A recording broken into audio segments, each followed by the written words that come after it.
کہ صحابہ انہوں نے امام حسین کو اکیلا کیوں چھوڑ دیا، کیوں تنہا چھوڑ دیا امام حسین کو، اور کیوں ساتھ میں وہ کوفہ کی جانب نہیں گئے۔ اس وقت کوئی کم صحابہ نہیں تھے، تقریباً 10,000 سے زیادہ صحابہ اس وقت موجود تھے، اور جلیل القدر صحابہ اس وقت موجود ہیں۔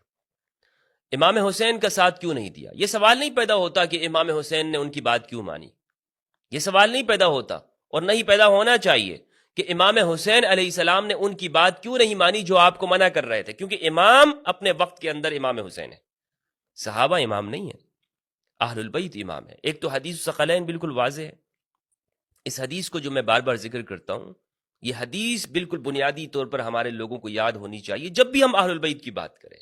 امام صرف اور صرف اہل البیت علیہ السلام ہے، صحابہ پر بھی ان کی اتباع واجب ہے، لہٰذا اہل البیت کو مشورہ نہیں دیا جا سکتا۔ ہاں، اہل البیت کے بارے میں جو زمانے کے مخلصین صحابہ ہیں وہ ضرور اپنی رائے ظاہر کر سکتے ہیں، لیکن اہل البیت پر ان کی بات کو ماننا یہ واجب اور ضروری نہیں ہے۔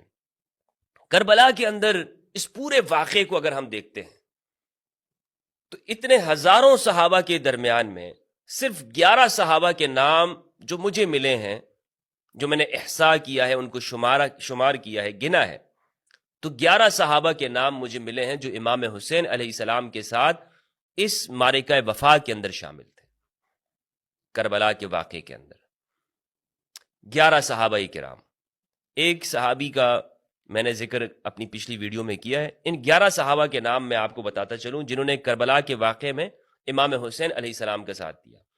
3 ان میں سے کربلا کا واقعہ ہونے سے پہلے ہی شہید ہو گئے، جلیل القدر صحابہ کرام۔ ایک ان میں ہے ہانی ابن عروہ رضی اللہ تعالی عنہ، جلیل القدر انسان ہے، وفا کی مثال ہے ہانی ابن عروہ۔ دوسرے ہیں عبداللہ ابن یقطر، تیسرے ہیں عبید اللہ ابن حارث۔ یہ عبداللہ ابن یقطر یہ امام حسین علیہ السلام کے سفیر تھے کوفہ کی جانب۔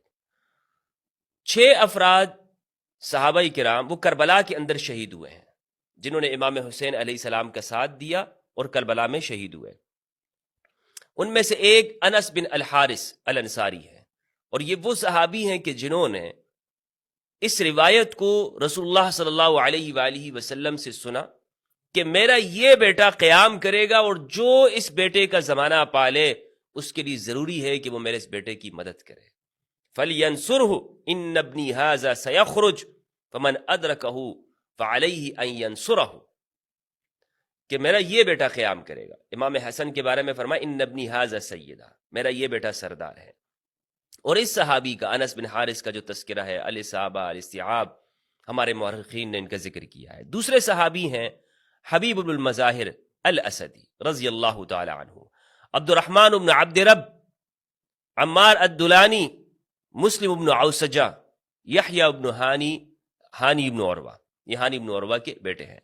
یہ 6 وہ صحابہ ہیں کہ جو معرکہ الطف، معرکہ کربلا جو ارض نینوا کے اندر ہوا، امام حسین علیہ السلام کے ساتھ یہ شہید ہوئے ہیں رضی اللہ تعالی عنہم وقد ارضاہم۔ 2 افراد جو بچ جاتے ہیں وہ کربلا کے بعد شہید ہونے والوں میں سے ہیں، سلیمان بن سرد الخزاعی اور مسیب بن نجبہ۔ سلیمان بن سرد الخزاعی رضی اللہ تعالی عنہ وہ شخص ہیں کہ جنہوں نے امام حسین کی جانب خطوط لکھے، اور امام حسین علیہ السلام ان کی بات پر آئے۔ اور خطوط لکھنے والے 2 طرح کے افراد تھے، 2 گروہ تھے، مخلصین بھی تھے، منافقین بھی تھے۔ کچھ لوگ کہتے ہیں نا شیعوں نے امام حسین کو شہید کیا ہے، یہ بالکل علی الاطلاق طور پر یہ بات کہنا جھوٹ ہے، تاریخ کا سب سے بڑا، بلکہ حقیقت یہ ہے کہ منافق تھے۔ جس طرح رسول کے زمانے میں منافقین موجود تھے، اسی طرح امام حسین علیہ السلام کے زمانے میں منافقین تھے، امام علی کے لشکر کے اندر منافقین چھپے ہوئے تھے، خوارج، منافقین تو ہر دور میں ہوتے ہیں۔ سلیمان بن سرد الخزاعی رضی اللہ عنہ، انہوں نے بھی امام حسین کو خطوط لکھے تھے، لیکن یہ پھر اپنی کمزوری اور بشری ضعف کی وجہ سے یہ شریک نہ ہو سکے۔ بعد میں انہوں نے توبہ کی ہے اور عین الوردہ میں یہ شہید ہوئے ہیں، جو بہت بڑا معرکہ ہوا ہے عین الوردہ کے اندر۔ اور دوسرے ہیں مسیب بن نجبہ۔ تو یہ 11 صحابہ وہ ہیں کہ جنہوں نے امام حسین علیہ السلام کے لیے قربانی دی۔